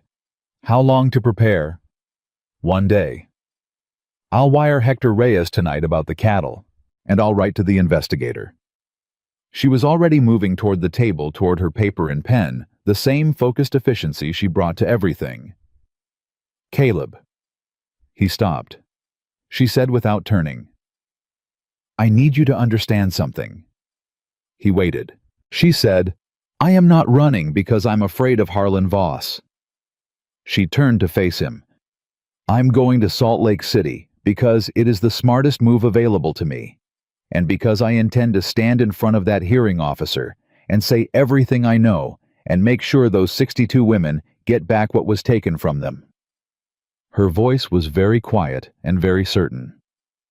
That is the reason I am going. Not fear. He looked at her. This woman who had arrived on his porch in the rain holding a lie with both hands and had turned it piece by piece into something else entirely. He said, I know. She said, do you? He said, Clara. From the first morning you were here, I have not once thought of you as someone who needed protecting from the truth of a situation. He paused. What I want to do is stand next to you, not in front of you, next to you. Something in her face opened just slightly, the way a door opens when the latch finally releases after a long time of resistance. She said, then get your coat. He almost smiled. It surprised him, the almost smile, the way it moved through him, without his permission, unfamiliar as something rediscovered in the back of a drawer.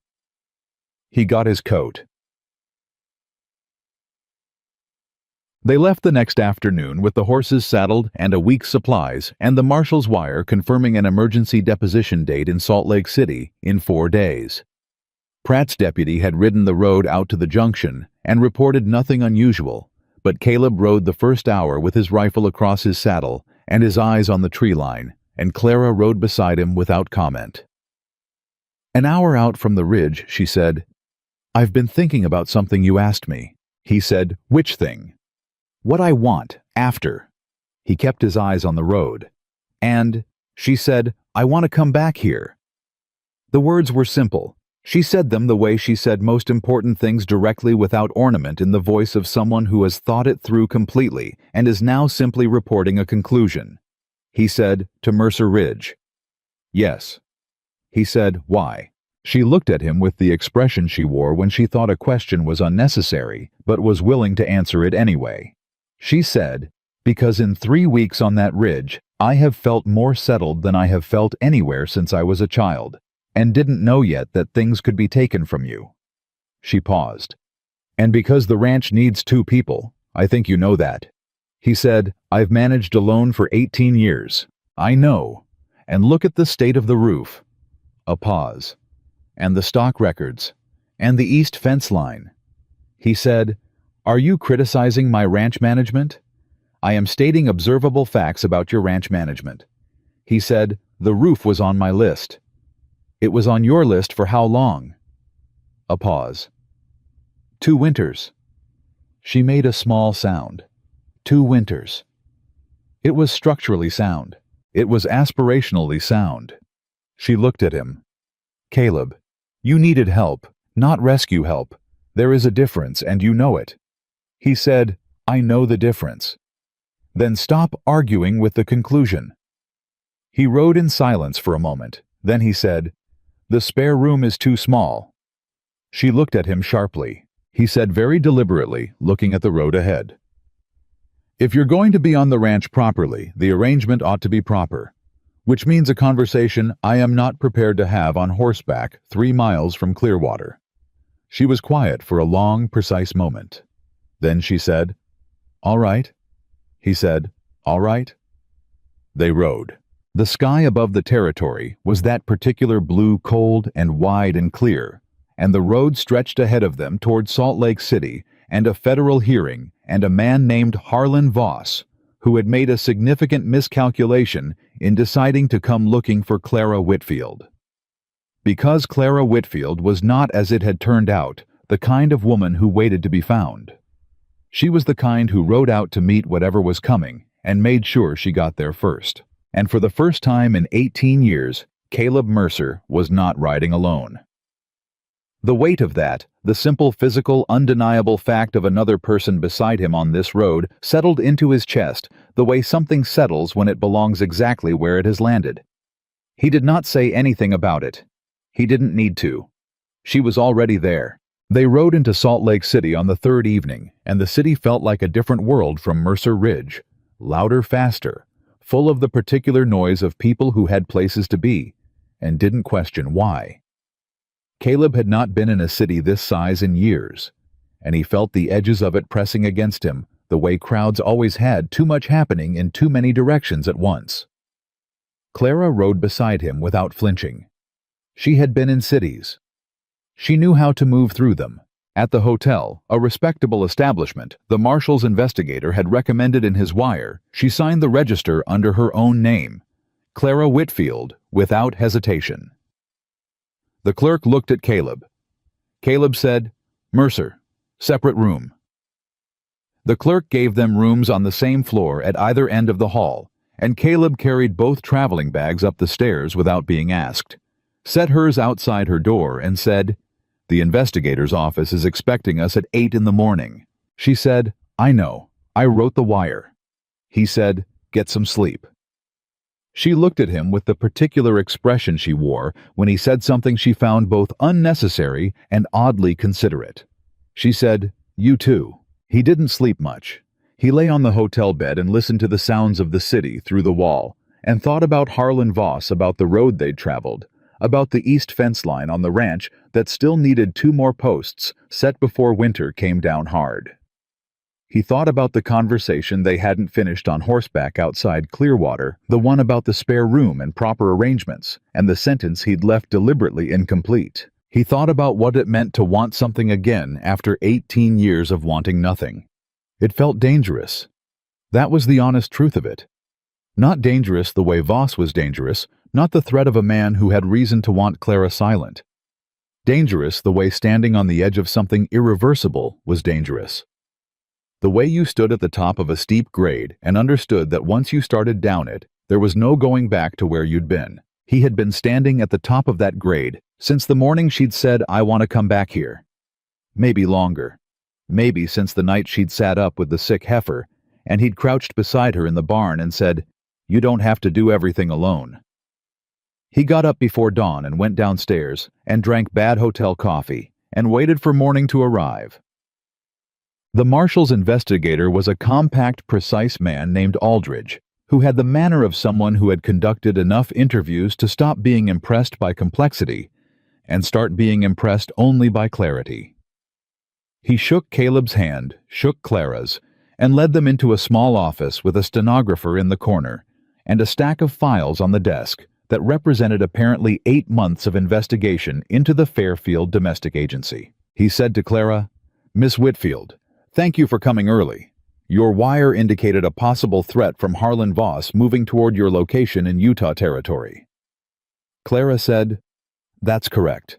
We have second-hand intelligence that he made inquiries about the road to Mercer Ridge approximately 10 days ago and left Utah Territory heading east shortly after." Aldridge said, "We've been tracking Voss since last month. We believe he's currently in Denver."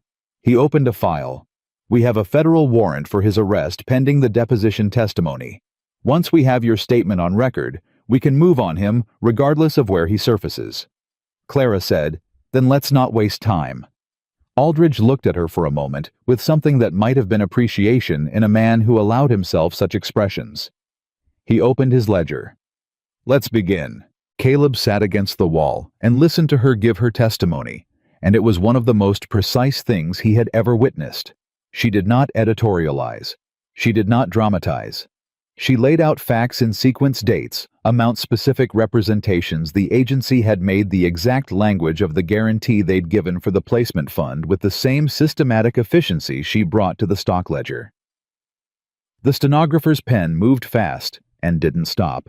When Aldridge asked about the correspondence that had brought her to Utah Territory, she explained the situation. Factually, the letter had been written by a third party without the named recipient's knowledge. The agency had used her legitimate placement as evidence of their service's validity, and she had discovered the fraud upon arrival. Aldridge said, "And the third party who wrote the letter, do you intend to name him in testimony?" Clara said, "No." Aldridge looked at her. "Miss Whitfield, if the agency used your placement to legitimize, the agency's fraud does not require his name to be prosecuted," she said evenly.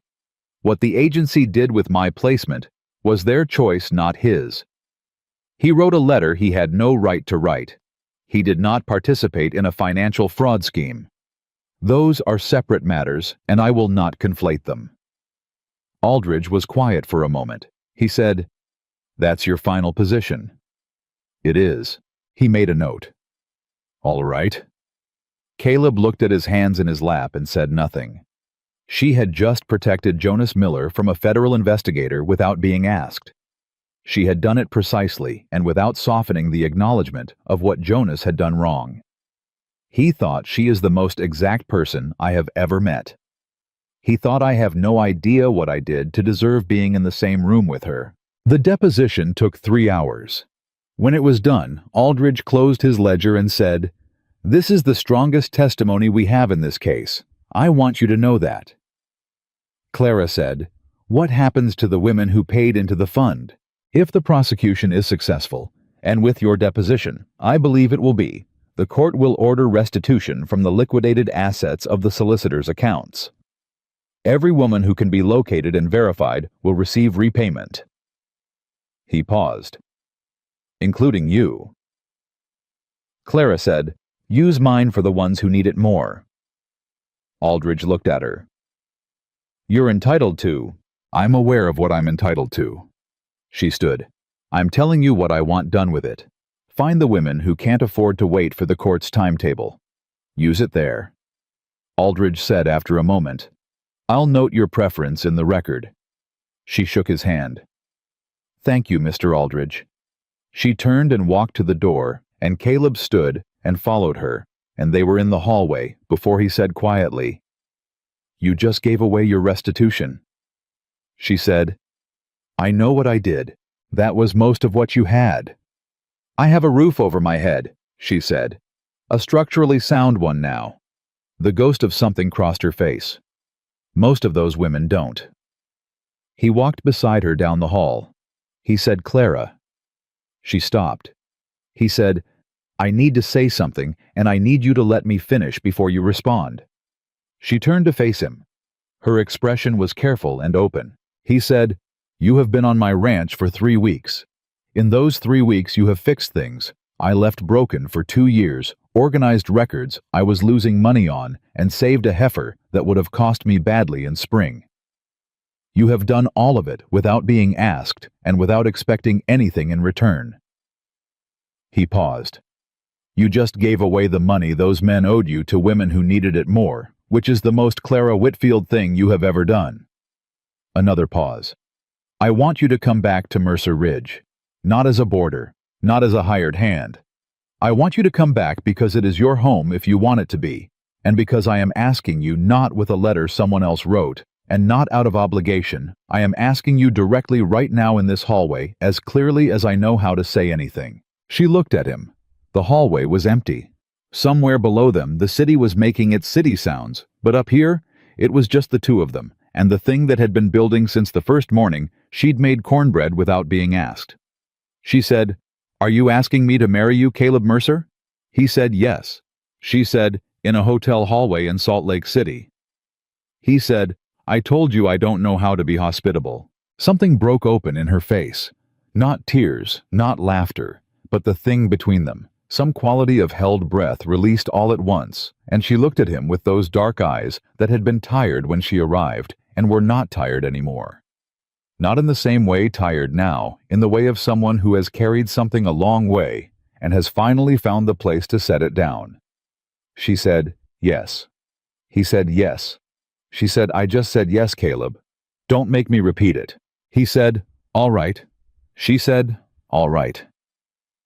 They stood in the hallway for a moment, and he was aware of his own heartbeat, in a way he hadn't been aware of it in years. Aware of himself as something living, something that could want and be wanted, something that had not finished yet after all. He put his hand out. Not to shake hers. Just put it out open between them. She looked at it. Then she put her hand in his. He held it for a moment, and neither of them said anything, and it was the simplest thing that had happened between them, and also somehow the largest. Then she said, "We should find a judge before we leave the city." He said, "Today? Is there a reason to wait?" He thought about it. "No. Then today." She started walking, his hand still in hers, pulling him slightly along. "I am not traveling back to that ranch unmarried and having that conversation with Jonas Miller about my sleeping arrangements." He said, "You're worried about Jonas Miller's opinion of your sleeping arrangements." "I'm worried about his expression," she said. "The man is insufferably satisfied with himself already. I will not give him additional material," Caleb said. "He's going to be insufferably satisfied regardless." "I know," she said, "but I'd like to limit the scope of it." He said very quietly, almost to himself, "He's going to say he was right." She glanced at him sideways. Was he? He thought about January, about Jonas riding home in the dark and telling his wife that Caleb was going to die out there, not from cold and not from accident. About the specific desperation of a man who had watched his friend disappear for 18 years and ran out of patience with doing nothing. He said, about the outcome, not about the method. She said, "That's fair." A pause. "Caleb." "Yes. When we get back to the ridge, I want us to go through the ranch together, properly. Every fence line, every structure, every head of livestock. I want to know what we're working with." He said, "We." She said, "I just agreed to marry you." "We." He said, "The east fence needs 2 posts before winter." "I know. I noted it in the ledger." "There's a section of the barn roof." "Also noted." He said, "You noted roof damage in my barn ledger." "I note everything. You'll get used to it." He said, "I think I already have." She squeezed his hand once briefly and let go, because they were coming out into the street now, and there was a city to navigate, and Clara Whitfield, soon to be. Clara Mercer had never in her life needed to hold on to something to know it was there. They were married that afternoon by a territorial judge named Holloway, who had a white beard and a dry manner, and who read the vows with the efficiency of a man who had done this many times and did not believe in unnecessary flourish. When it was done, he said, "You may kiss your bride, Mr. Mercer," the way a man says a thing he is required by custom to say. Caleb looked at Clara. Clara looked at him. He kissed her, not dramatically, not with performance, just firmly and briefly, the way a man kisses a woman when he means it, and doesn't feel the need to announce it. The judge's clerk, a young woman of about 20, looked up from her paperwork and sighed. The judge stamped the certificate. Caleb signed it. Clara signed it. The clerk signed it as witness. Clara picked up the certificate and folded it and put it in her coat pocket with the care she gave to all important documents. She said, "All right." He said, "All right." They walked out into the street as man and wife and the city continued around them exactly as it had before, indifferent and loud, and Caleb thought that was exactly right, that the most important things happened in the spaces the world wasn't paying attention to. The wire from Aldridge reached them at the hotel the following morning before they'd finished breakfast. Harlan Voss had been apprehended in Denver the previous evening, found at a hotel under a false name, arrested on the federal warrant.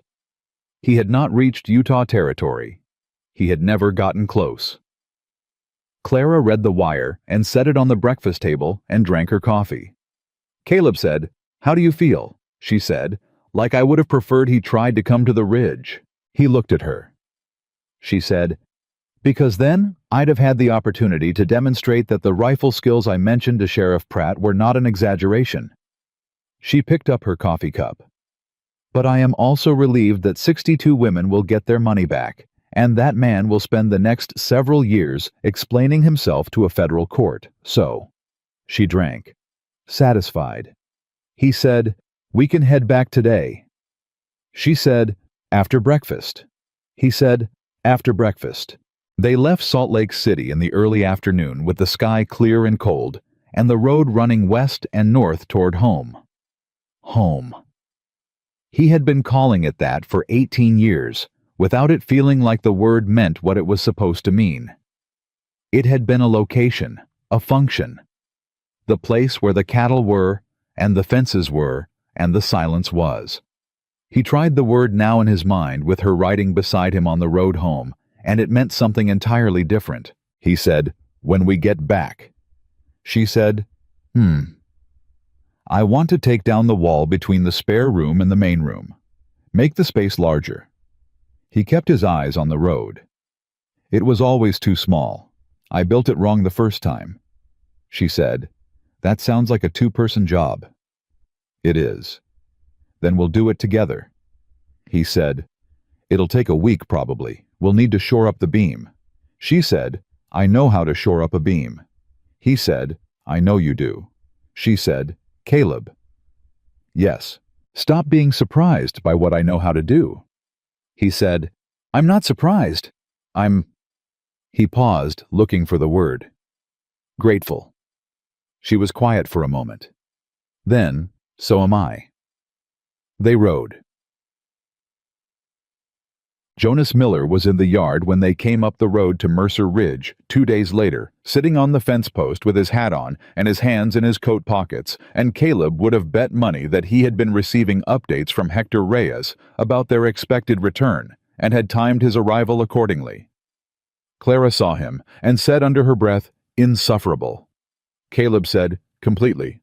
They rode into the yard and dismounted, and Jonas looked at them both, and then at their hands, and then at Caleb's face, and his expression did the thing Caleb had predicted it would do, the particular expression of a man who has waited a very long time to be proven right, and is now savoring the arrival of the moment.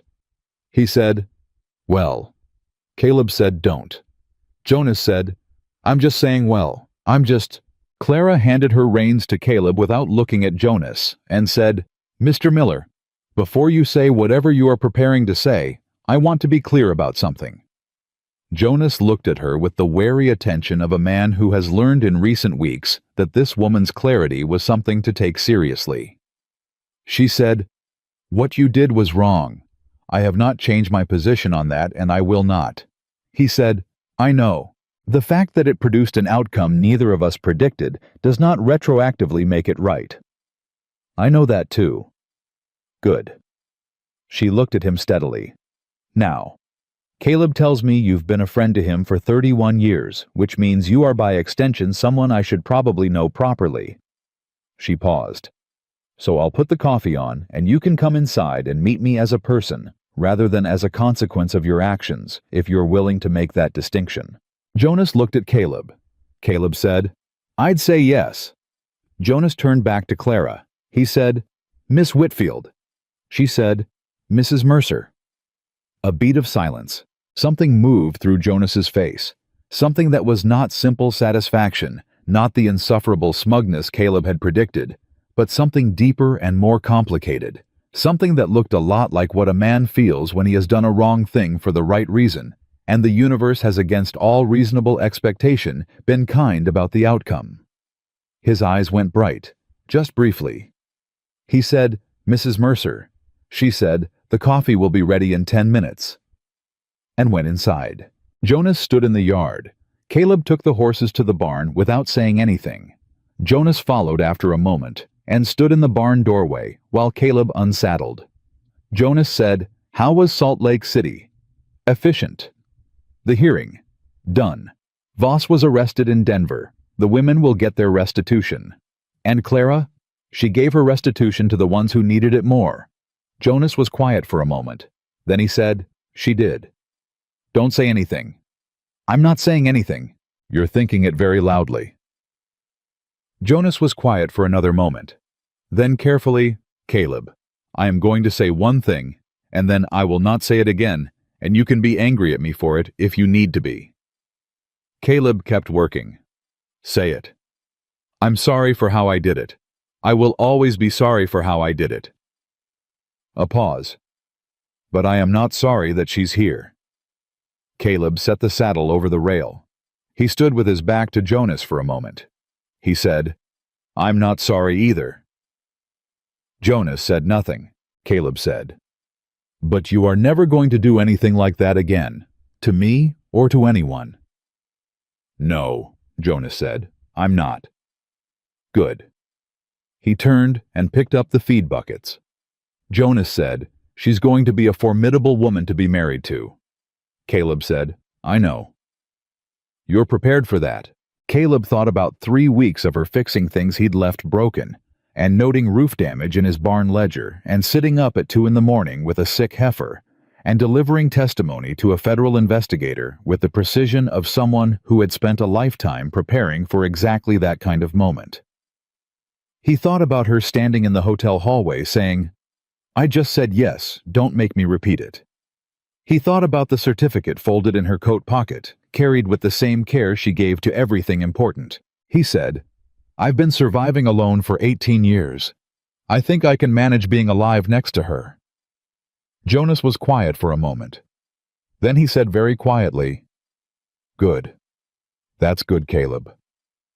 Caleb picked up the buckets and went to feed the cattle, and Jonas went inside for the coffee Clara had made, and the ridge wind came across the east side of the barn, the way it always had, the same as it had for 18 years, unchanged and constant. Everything else was different. That evening, after Jonas had gone home with Margaret's pot, returned clean, and a handshake from Caleb that meant more than either of them said out loud. Clara stood at the window of the cabin in the last light and looked at the ridge. Caleb was at the table with the stock ledger, the updated one, her version with the color-coded notations he'd initially found unnecessary and had come to rely on completely. He looked up. She said, the east fence. He said, tomorrow. She said, and the barn roof section over the third stall. Also tomorrow. She said, we'll need timber from Clearwater before we can do the wall. I'll ride Friday. She turned from the window and looked at him across the room, and the lantern light was warm, and the stove had been going since late afternoon, and the cabin was the temperature it was supposed to be, which it had not been with the consistency it should have been for years before she'd adjusted the damper on the second day she was here. He said, Clara. She said, He said, the photograph, E. She looked at the shelf by the window. The small framed portrait of Ellie was there, same as it had always been, same as it had been on the first day Clara arrived, and looked at it and set it back in exactly the right place. He said, I'd like to keep it there. She said, I know. He said, is that Caleb? Her voice was gentle and certain. Of course it stays. She was your wife. She was part of what made you who you are. She looked at the photograph for a moment. I don't want a version of you that didn't love her. That's not the man I married. He said nothing. There was nothing adequate to say. She looked back at him. But I am also here, and I am not a guest, and I am not a mistake, and I am not a temporary arrangement. She held his gaze. I am your wife, and this is my home. He said, yes. She said, and the spare room wall is coming down Friday. He said, Thursday if we get the timber Wednesday. She said, Wednesday then.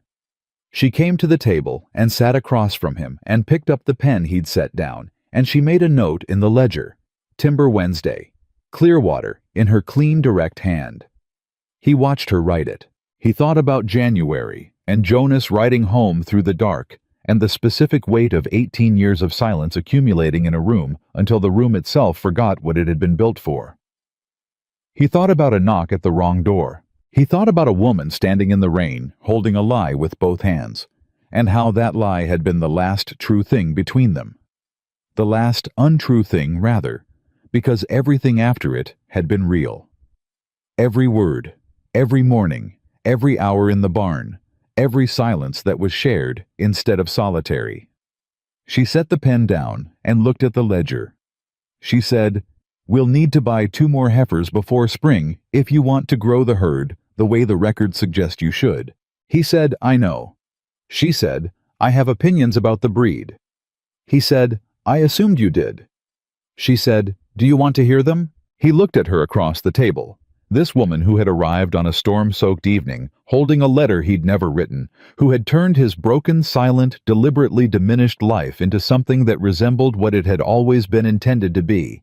And he thought that he could listen to her opinions about cattle breeds for the rest of his life, and not once wish the conversation were shorter.